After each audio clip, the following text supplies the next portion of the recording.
Good morning, everybody. Thank you to Karen Kelly for our music this morning. You'll really enjoy her pieces. Welcome to our Sunday morning service of the Unitarian Universalist Fellowship of San Miguel de Allende.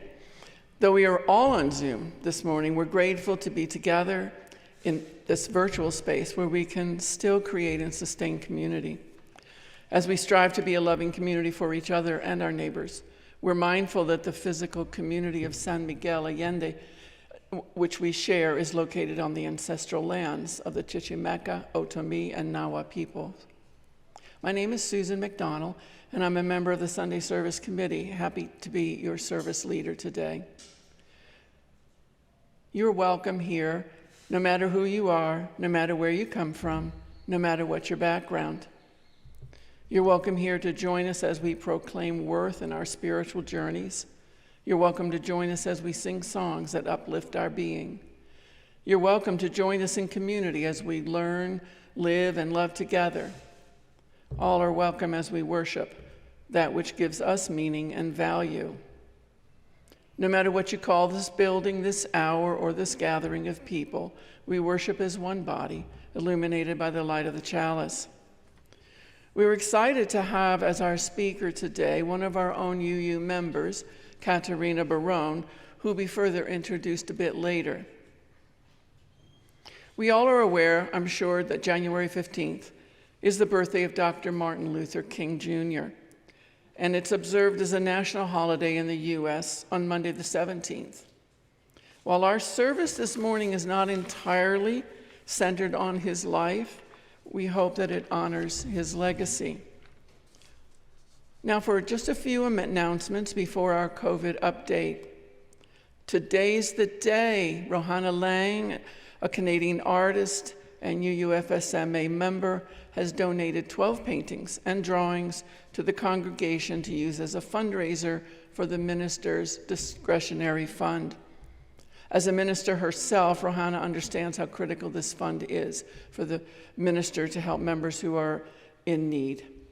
A silent auction for these beautiful framed works will go live on our website today, and bids will be accepted through January 22nd. See the link in the chat box and Tuesday's newsletter for additional information. And we invite you to explore our website for announcements of activities, volunteer opportunities, and membership information. Remember that you can easily link to the page that allows you to donate online to the fellowship, and please share our website with your friends and family. After the end of the service, those who wish to do so can just stay connected after the postlude music ends to reflect on today's message and visit with our speakers and old and new friends.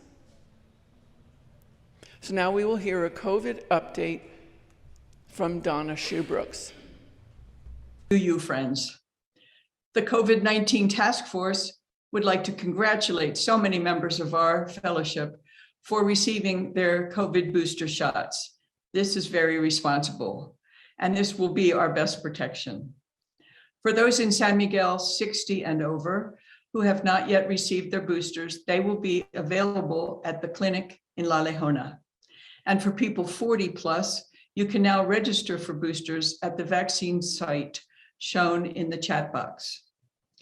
They will be available soon. You know, the COVID numbers are still increasing in San Miguel. And remember that the Delta variant is still very present here. Refer to your UU email for current instructions if you have been exposed or if you're symptomatic. But common sense tells us if you are sick, even if you just have cold symptoms, stay home and continue wearing masks in all public spaces. On a weekly basis, the task force weighs all the current recommendations, and we cannot yet predict when our in-person services will again resume. But we do thank you for sharing our Sunday services on Zoom. Stay well. Please join us as we perform our ceremony of the chalice lighting. If ever there were a time for a candle in the darkness, this would be it. Using a spark of hope, we kindle the flame of love, ignite the light of peace, and feed the flame of justice.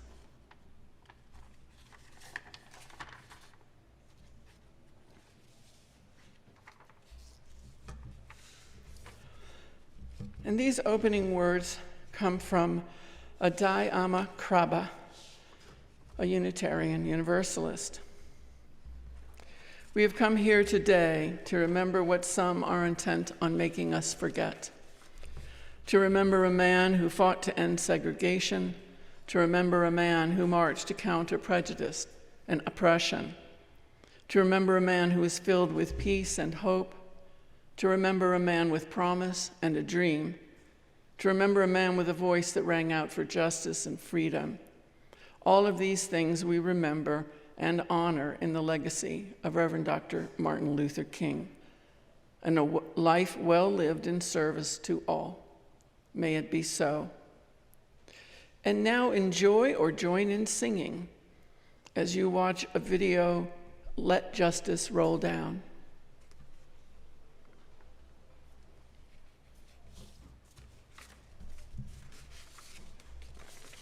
Morally, I was led to nonviolence because I felt that it was the best moral way to deal with the problem. We were seeking to establish a just society, and it was my feeling then, and it is my feeling now, that violence is certainly much more socially destructive, and it creates many more social problems than it solves. So I was led to nonviolence for deep moral reasons. And I turned to it because I felt that it was the morally excellent way to deal with the problem of racial injustice in our country. There is no freedom, the wise man said, let justice roll down when the poor cry out for shelter and bread. Let justice roll down like a mighty stream. Oh, children, don't you get weary, walk together, believe in the dream. When the way gets rough, we'll make a new way. Let justice roll down like a mighty stream. Hatred will never drive out hate. Let love roll down, roll down. Remember, our hearts can make us great. Let love roll down like a mighty stream. Oh, children, don't you get weary, walk together, believe in the dream. When the way gets rough, we'll make a new way. And let your love roll down like a mighty stream. When brutality threatens our daughters and sons, let peace roll down, roll down. May our voices rise up louder than the guns. Let peace roll down like a mighty stream. Oh, children, don't you get weary, walk together, believe in the dream. When the way gets rough, we'll make a new way. And let peace roll down like a mighty stream. Step by step, one by one, let justice roll down, roll down. They can kill the prophet, but the dream lives on. Let justice roll down like a mighty stream. Oh, children, don't you get weary, walk together, believe in the dream. When the way gets rough, we'll make a new way. Let justice roll down like a mighty stream.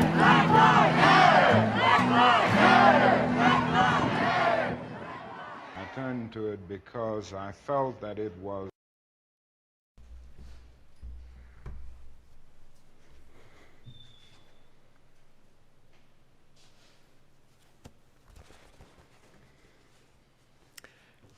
And now will you join Diana, Maya, and me as we read aloud our covenant in both English and Spanish. We respect the interdependent web of life and work for a just and peaceful world. We encourage the search for truth and meaning, strive for compassion in our relationships, and seek values that will benefit our lives and the lives of others. This is our covenant. Respetamos todos los estilos de vida dentro de su red interdependiente y trabajamos por un mundo justo y pacífico.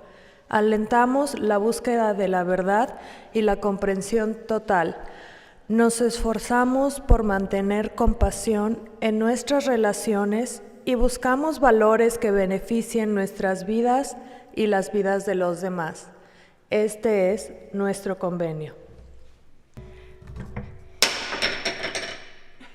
A loud good morning to you. So today is Martin Luther King Day, and a good time to ask, what is the legacy of Dr. King that we are offered? Of the words most frequently used to describe him, radical is usually not at the top of the list. We generally hear nonviolent, integration, and the civil rights movement. But let's remember a few things. The nonviolent movement for justice in the face of violent suppression required and resulted in a disciplined, educated, bonded community of people capable of resilient, militant struggle. And King made a direct and intimate connection between poverty, militarism, materialism, and racism. He was incredibly courageous in his critique of white supremacy, wealth inequality, and global imperialism. While King's legacy has been sanitized for consumption by mainstream America, the FBI and the US government saw his teachings clearly, calling him, quote, the most dangerous man in America, close quote. Now, at the General Assembly of our Unitarian Universalist Association, there is an honored Ware lecturer every year. And it's illuminating to look at two of these and see an evolution in the anti-racist struggle. In 1966, Dr. King addressed the gathered UUs. And in 2015, Dr. Cornel West was Ware lecturer. Now, in 1966, at one point, when exhorting the church to reaffirm the essential immorality of racial segregation, King said, "It is necessary to refute the idea that there are superior and inferior races. It is out of this notion that the whole doctrine of white supremacy came into being." Now, fortunately, I'm sure you don't have any Unitarian Universalists who believe this. But I think some of my Baptist brothers around the South do, and I would like to get you to help me out with some of my brothers. By 2015, the cultural context allowed Dr. Cornel West to go further. He said to us, "I love your commitment to intellectual integrity." Now, by integrity, I don't mean purity. Each and every one of us, fallible. Truth is always a two-edged sword because we all fall short. But it's the aspiration I'm talking about. West then quoted W.E.B. Du Bois as saying, quote, "I want to keep track of the integrity, beginning with the intellectual integrity. Who is willing to tell the truth? Good and bad, up and down, insights and blindnesses of ourselves first, then our communities, then our nation, and then the world." Now, West, in this Where lecture, then turned to us UUs in the audience, saying, I've got a lot of vanilla brothers and sisters that walk with me and say, Brother West, you know I'm not a racist any longer. Grandma's got work to do, but I've transcended that. And I say to them, I'm a Jesus-loving, free black man, and I've tried to be so for 55 years, and I'm 62 now. And when I look in the depths of my soul, I see white supremacy, because I grew up in America. And if there's white supremacy in me, my hunch is you've got some work to do too. Well, later in today's service, we will be graced by our courageous member, Katerina Barron, sharing her journey, leading her to engage in some of that work that Cornel West had a hunch we had to do. And now, please welcome Françoise Yohalem for a very special time of sharing.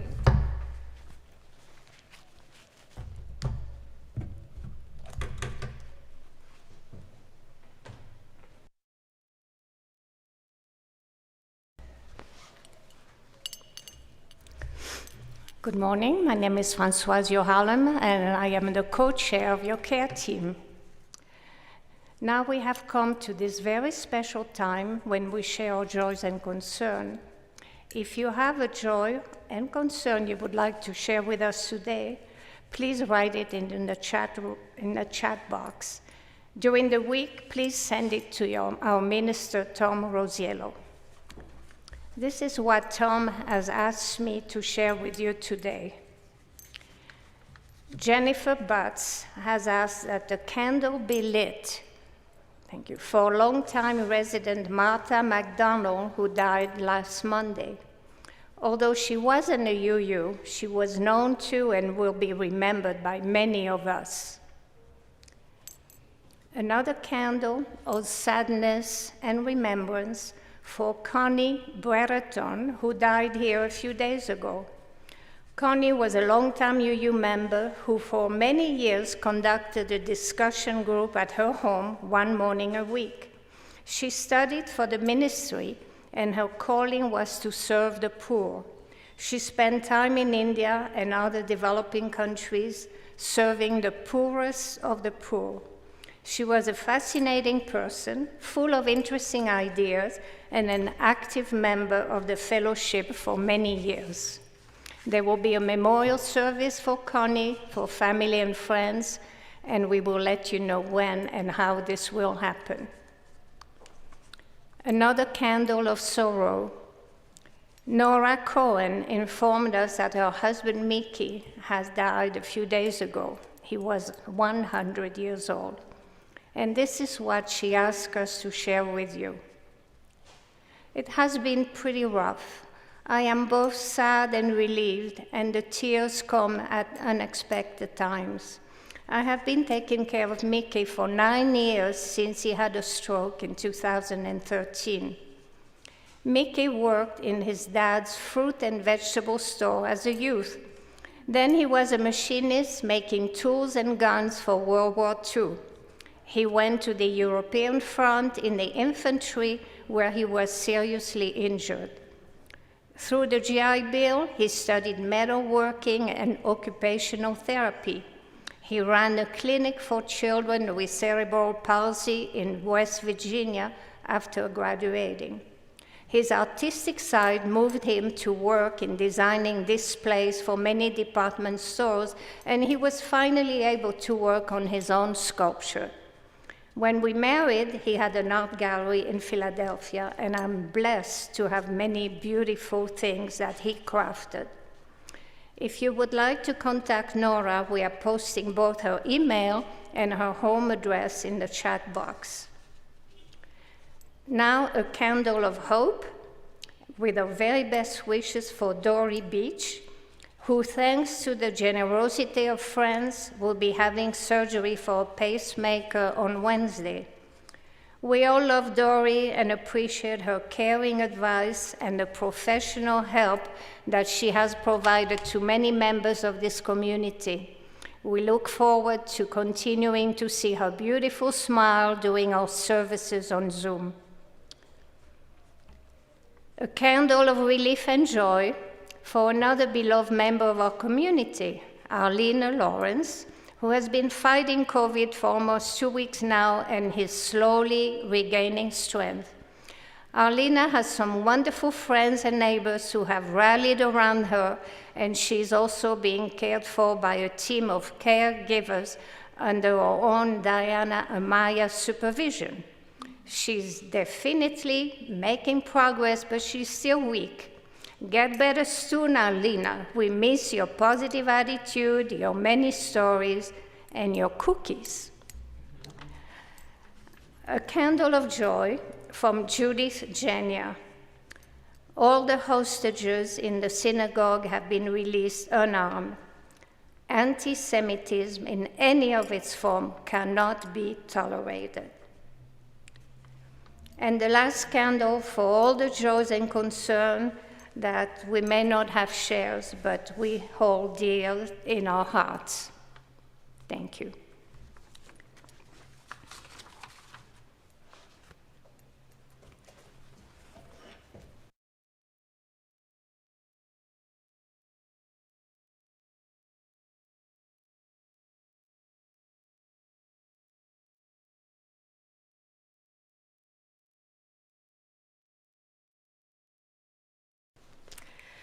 I invite you now into a quiet time for spoken and silent contemplation.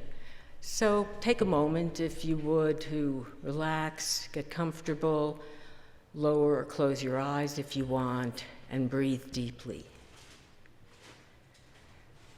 Spirit of life, we come into each other's presence this day, seeking a part of ourselves, knowing that we do not live alone, and knowing we cannot live fully if we are for ourselves alone.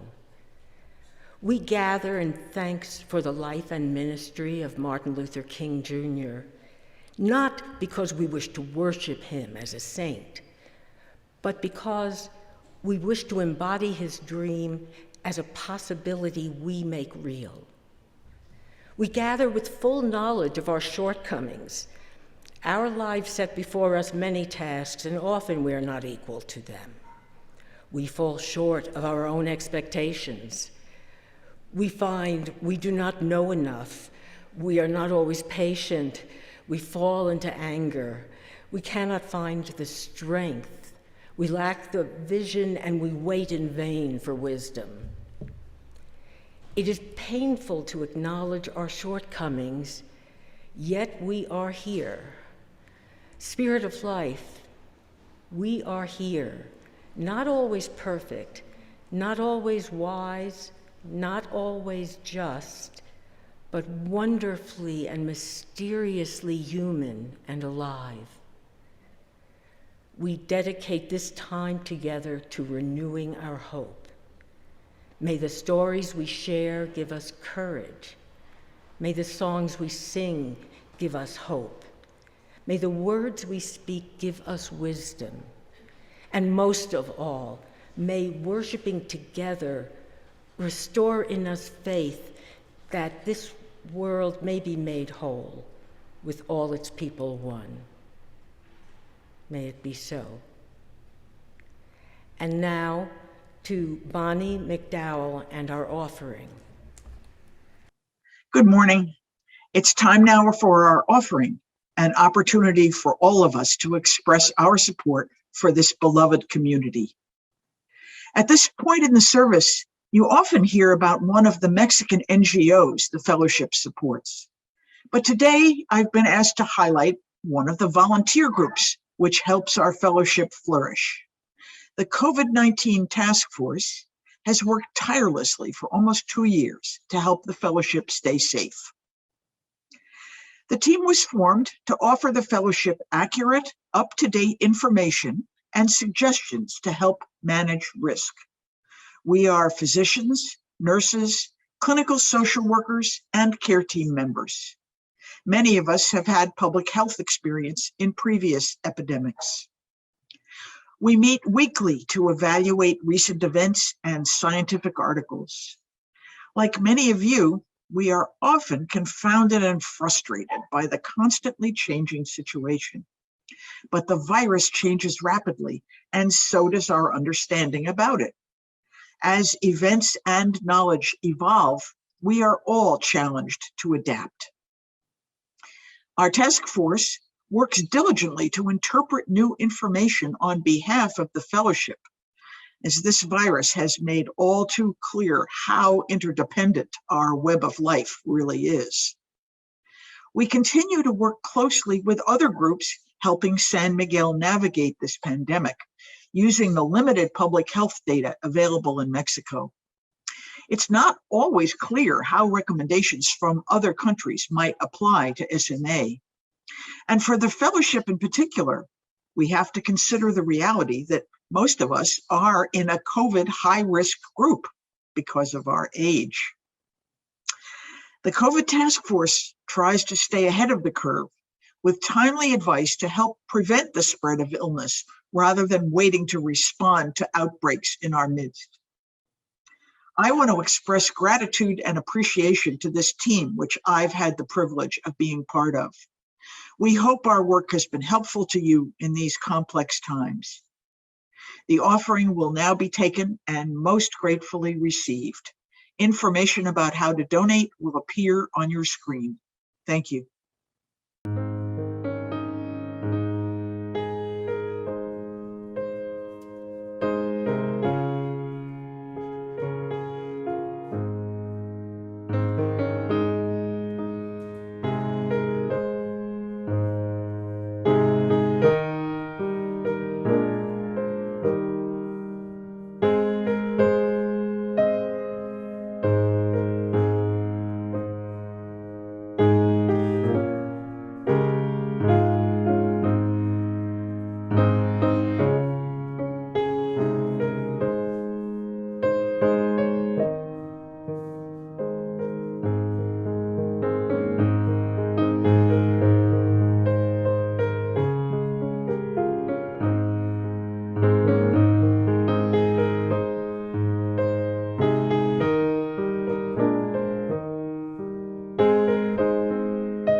Thank you all for your offering and to Karen for that beautiful piece of music.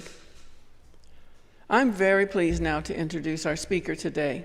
Katerina Barron was born and raised in Arizona, where she worked in elementary schools for 10 years.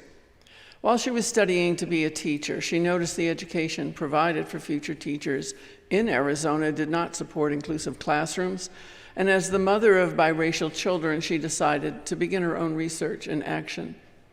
After the deportation of her husband in 2017, she was forced to leave teaching behind and began advocating for the undocumented community through educating her primarily white circles on the realities of the immigration system. After arriving in Mexico, she joined a group of individuals who would work to create what is now known as Caminamos Juntos. She now works as a trauma-informed life coach, guiding individuals through their hardships in an empowered way. Her vision for the future of her family is to live in a world that addresses systematic oppression by listening to those it affects most, to truly bridge disparity gaps and fight for racial justice. Katerina's message today provides an important reminder to us that the work of creating Dr. King's beloved community is far from complete. So please welcome and hear Katerina Barron. Thank you. Thank you, Susan, for the introduction. I cannot speak today without acknowledging that I should not be the one up here. Speaking on this sacred holiday to honor the legacy of Dr. King, I believe should be reserved for the paid labor of Black women. What I am knowingly participating in today is something called centering whiteness. It's something that white folk do all the time, often well-meaning, when participating in racial justice work. Hesitantly, I said yes to this opportunity because I believe this is the most important conversation we need to be having. We, meaning people born into white bodies. First, I do not believe I am an expert in any of this. I am only here to share what I have tried to embody over the last few years. I will most likely make a mistake. Also, I make no assumption about where any of you are in your journey of coming to terms with your own white privilege and what that entails. Speaking on this topic should be direct and not designed to maintain comfort. I hope today is more than simply thought-provoking, but emotionally activating. The work that is required to divest from whiteness or rid ourselves of the harmful traits of white supremacy does not hold space for intellectual debate. It is an embodiment practice, and therefore the work will never be complete. You may find yourself feeling defensive and grasping at ways to prove that you are not included in the group I'm addressing today. I know this because I've done it. I've tried to come up with excuses to prove that I was one of the good white people, that I was anti-racist, that there were aspects of my life that disqualified me from the group of people that were causing harm. I pointed fingers outside of myself because the thought that I, wife to a Mexican man and mother of 3 biracial children, could possibly be part of the problem. I was not yet open to seeing it. After being called out and called in on several occasions, I thankfully became open to the probability. I then got quiet and started to dig deeper into my own internalized racism and what whiteness meant. So knowing what I know now, I can guarantee that if you were born into a white body, you are also part of this group and part of the problem. The sooner you settle in and open your heart and mind, the sooner the work begins. And this work is crucial if we want a more just world. I was originally asked to speak today about my experience with racism and colorism because of my children. But the truth is, I have never experienced racism. I have only observed it secondhand, which does not qualify me in any way to speak to it. I am among the group that benefits most from the current system, and my children will have an experience different from mine because of their marginalized identities that I can never fully understand. But unlike other white mothers, I do not have the luxury of shielding my children from anything I think is too hard for them to understand. The things I have to worry about protecting them from are not only a normal toxic function of society, but also within me as a product of that society.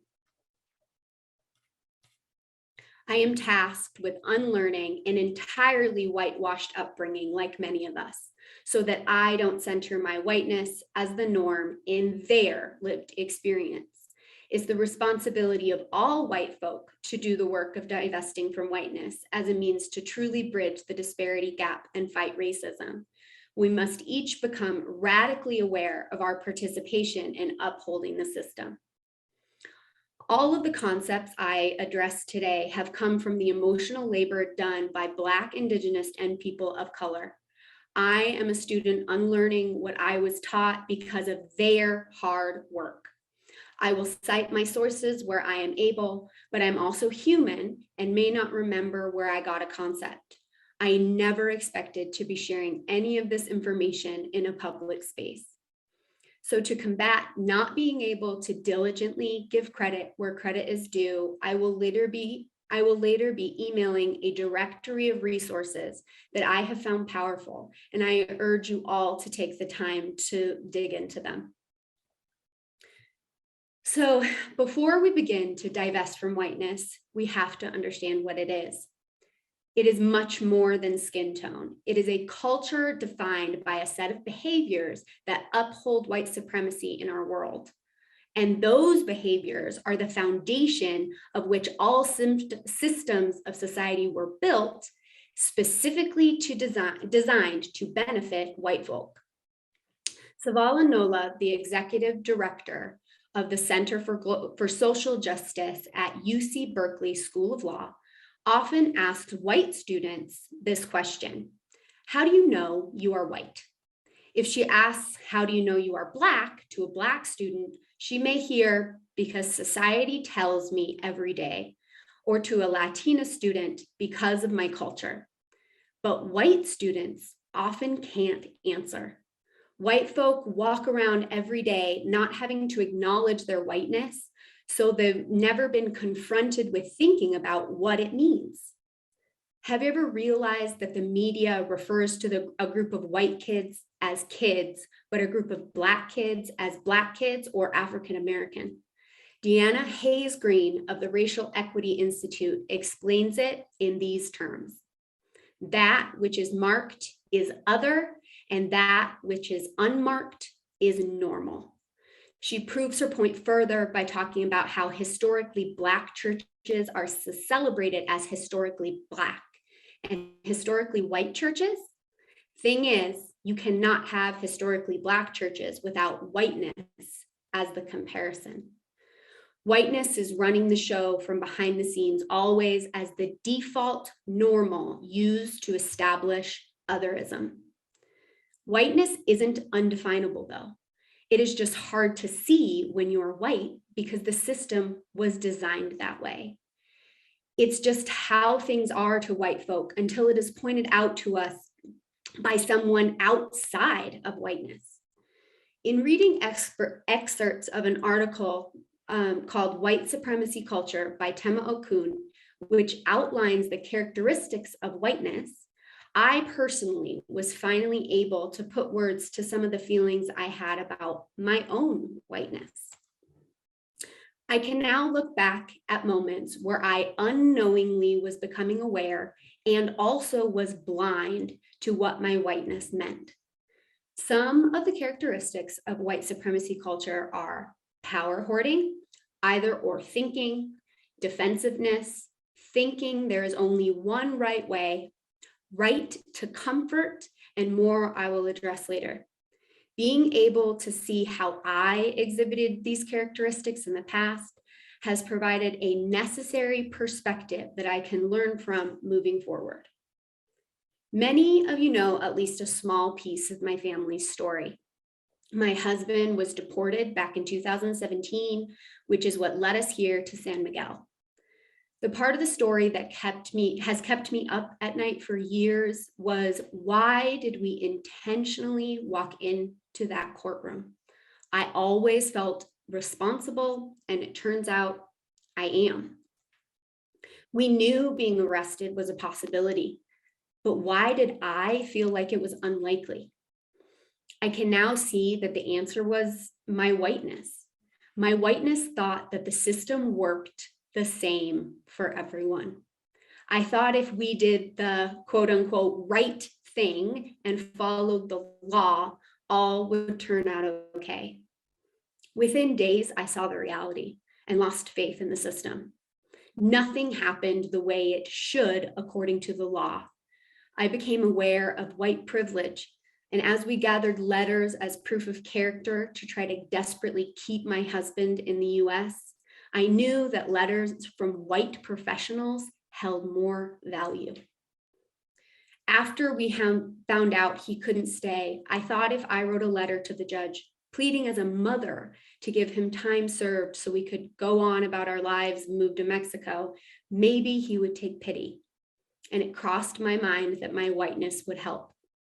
The judge not only gave time served, but went out of his way to commend me for my choice in moving to Mexico. He said, and I quote, "It's not every day that you see a woman willing to give up her own country for the sake of unity." Recently, I asked Jesus what he thought the judge really meant by that, because I can think of hundreds of women who make the same decision every day for their families. Jesus helped me realize what he really meant is it's not every day a white woman would be willing to give up her comfort to move outside of what he probably thought was the greatest country in the world, because he's a conservative white man in Arizona. I was correct in thinking that he would take pity, and he saw my humanity. And most definitely, he saw it because I'm white. That is the world we live in. I used my whiteness to our advantage, and it worked. Reviewing this story again, it hit me how much power my whiteness holds. And with power, there is potential to cause harm. So it may at first glance look like I used my whiteness for good. But intertwined, there were two characteristics of white supremacy culture that played a huge role in my decision-making back then. One, thinking that there was only one right way, and my right to comfort.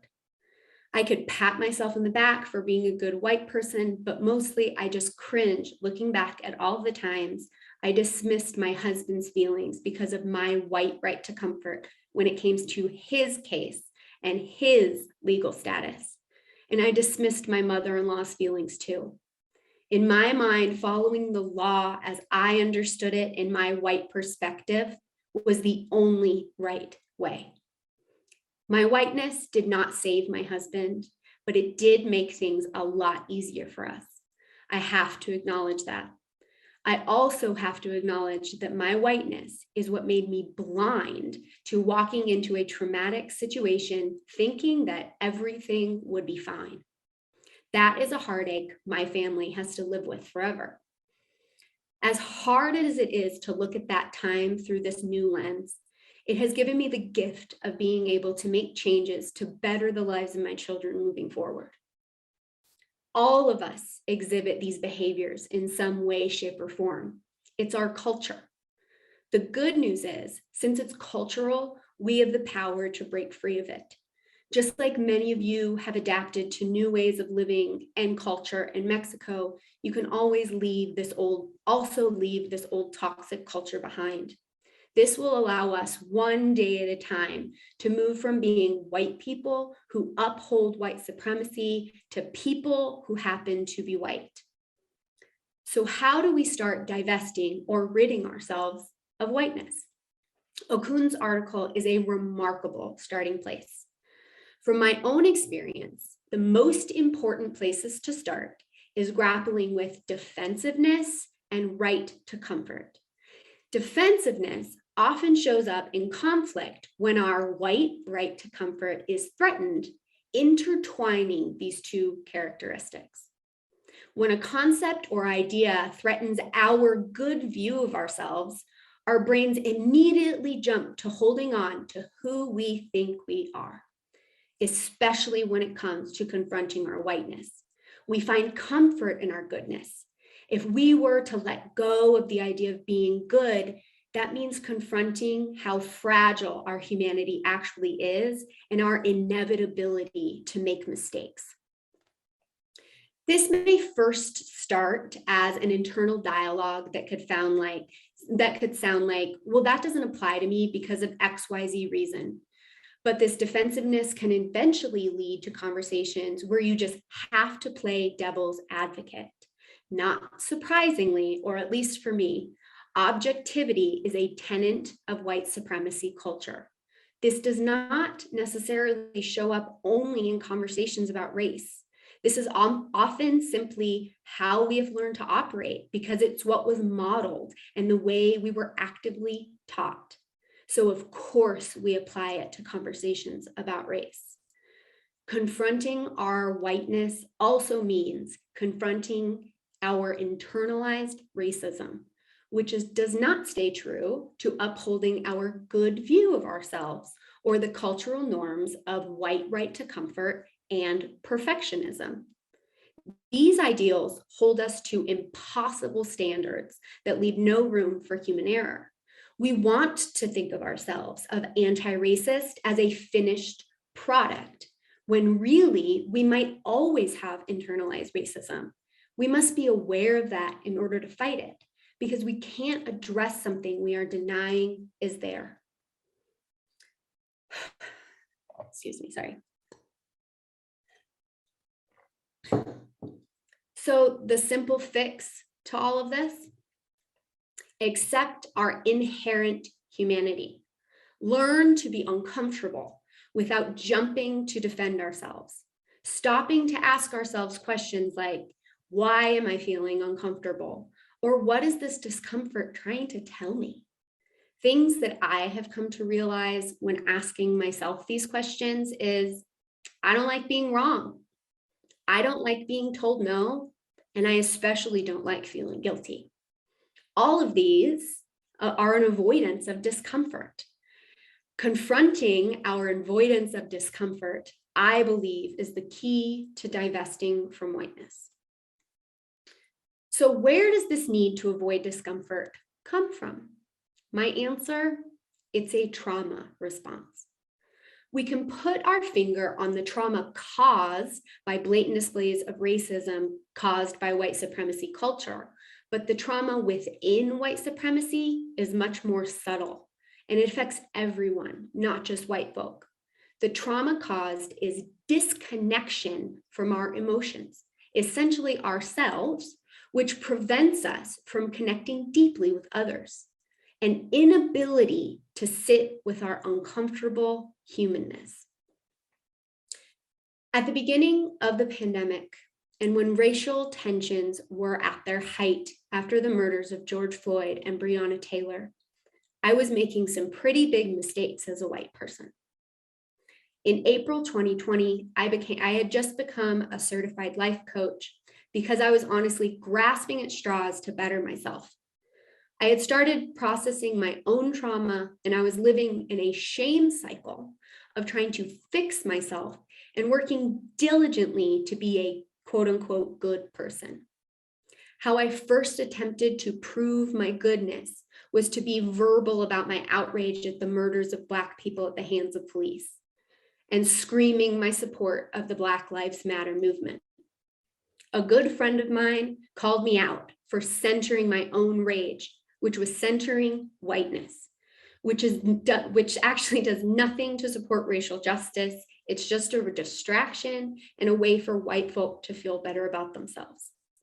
At first, I felt defensive naturally, but with applying all I had just learned in my coaching training about the function of the nervous system, stress responses, and trauma, I got curious and I made a crucial connection.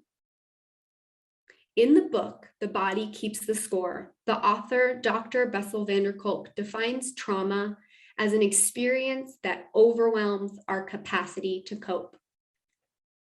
Anytime we experience a trauma, it wires the way our nervous systems respond to stress in the future. Then factor in our brain's primary function of protection, and it's a recipe for fighting against any discomfort. I realized I hadn't yet learned to cope with such a devastation, so I was attempting to escape it, and in a harmful way. If you look at white supremacy culture through a trauma-informed lens, all of its behaviors can be seen as protection strategies, protection from overwhelming our system's capacity to cope. White supremacy culture is centered around avoidance. Perfectionism allows no rooms for mistake. Objectivity requires us to separate from ourselves, from our feelings, to be objective. Individualism requires disregarding the feelings of others, which you can't do without ignoring or shutting down your own, which most likely shows up as defensiveness. I believe that these ways of living are unnecessary survival strategies passed down for generations. The disconnect from humanity was necessary for our white ancestors to commit horrific acts. This makes white supremacy culture the most devastating generational trauma of the world. Trauma cycles do not stop haphazardly. They must intentionally be broken. They may lessen over the course of generations or adapt to fit the social norms of the time. These protective mechanisms will still be there until someone breaks it within themselves and then teaches a new way to the next generation. White supremacy culture is no different. We are not going to just wake up one day and all of a sudden these trauma response behaviors are gone. We have to make a choice to do something different. These behaviors are embedded in the way we think, in our neural pathways, in our nervous system responses to threat. We have to rewire each of these systems individually within ourselves.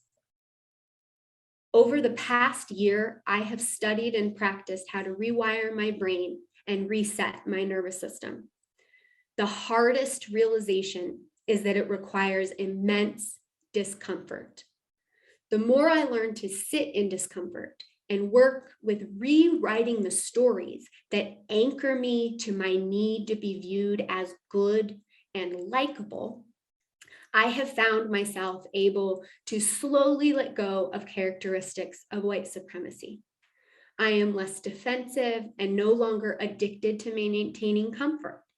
I also have found myself learning to let go of perfectionism, urgency, and either-or thinking. I'm not always perfect. It's a process and a consistent practice. There are two emotions that have surfaced most frequently that are especially uncomfortable: shame and grief. And I truly believe that rumbling with grief and shame, rumbling being a word Brené Brown uses to describe processing hard emotions, is not only the answer to divesting from whiteness, but also healing systematic oppression on a global scale. When we diffuse the power of shame by letting go of our need to be perceived as good and grieve the loss of who we think we are, we begin to operate from a different place. We live from our humanness and vulnerability. This is never easy. It is never easy to sit in the shame of feeling like a terrible person. I have learned through my trauma work that shame is a protection for the grief. This resonates so closely with a piece of attachment theory that I learned about trauma.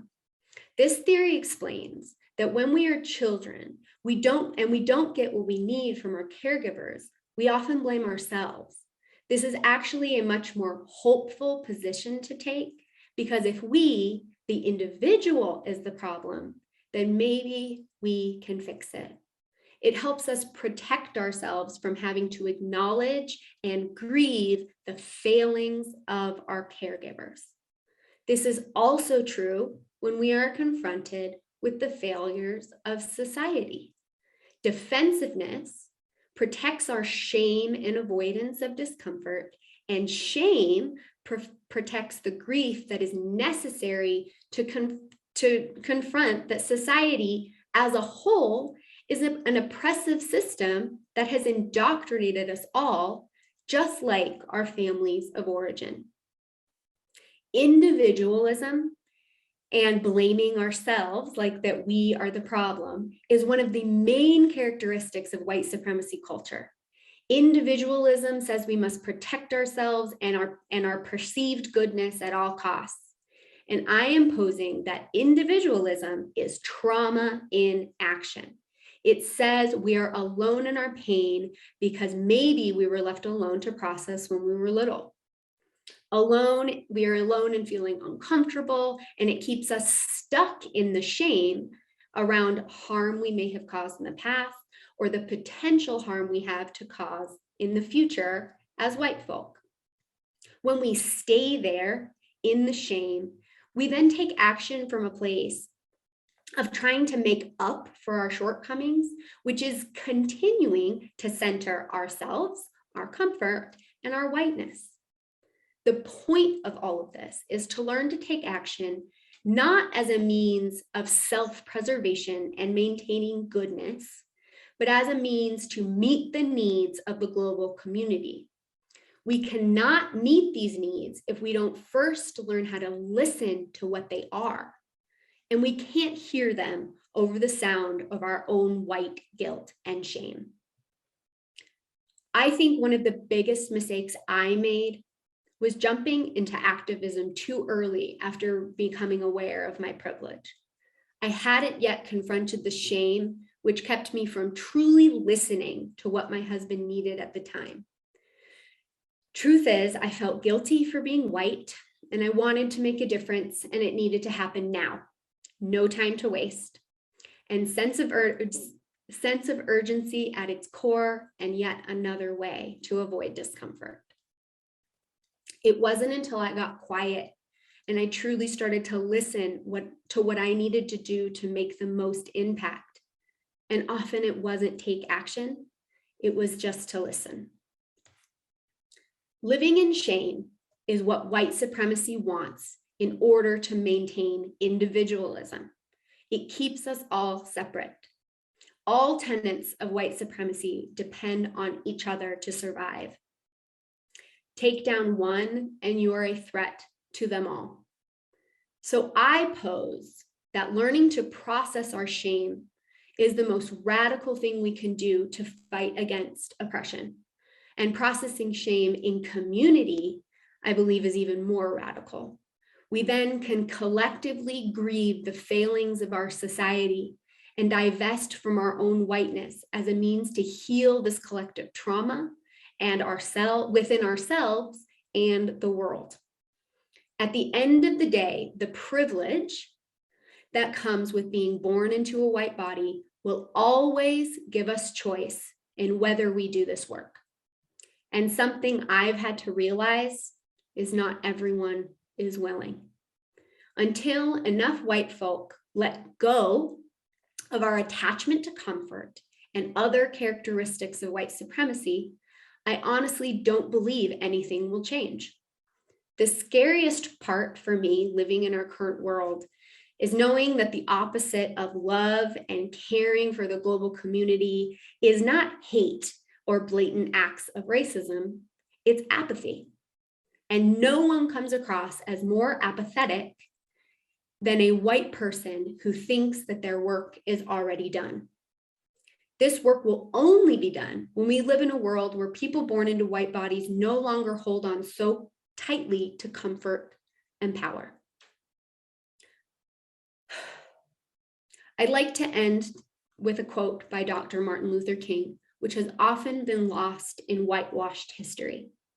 It is just as true today as it was when King spoke it. Whites, it must frankly be said, are not putting in a similar mass effort to re-educate themselves out of their racial ignorance. It is an aspect of their sense of superiority that the white people of America believe they have so little to learn. Thank you. Wow, Katerina, thank you so much for that incredibly thought-provoking and moving personal experience and what you've let us know about what you've learned. Divesting from whiteness. It's a journey we all need to make. We'd like to close today with some words from John Olu Johnstone, also a Unitarian Universalist. We shall overcome when we can truly celebrate the diversity of contributions and talents offered by all people. We shall overcome hatred and prejudice and oppression. When we can truly extend our hands to one another in loving acceptance, we shall overcome the past that haunts us now. Living in peace and freedom, we shall overcome the wrongs that have happened and the debts left unpaid. Let us join together in that commitment to overcome. And let us all say together, let it be so. Please stay connected following our postlude to reflect on today's message and visit with our speaker and old and new friends. You can accept an assignment to a breakout room or remain in the main room, especially if you're new. Now we will enjoy postlude video of Draw the Circle Wide by Mark Miller.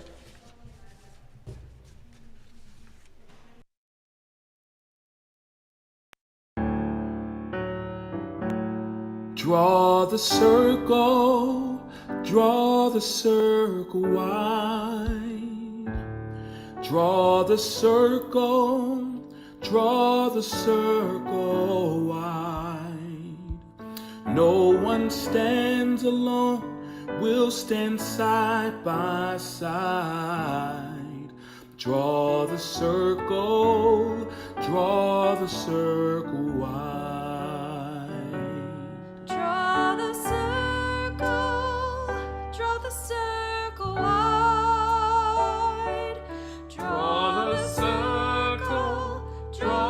the circle wide. No one stands alone, we'll stand side by side.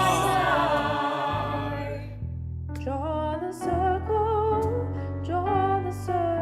wide. Draw the circle wide, draw it wider still. Let this be our song.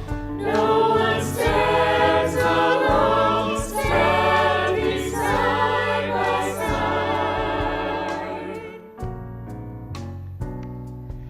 Draw the circle wide. Draw the circle wide, draw it wider still. Let this be our song. No one stands alone, standing side by side. Draw the circle wide. In your sadness and in your grief, from all the pain, it seems there's no relief. We will hold you until the storm subsides, and draw the circle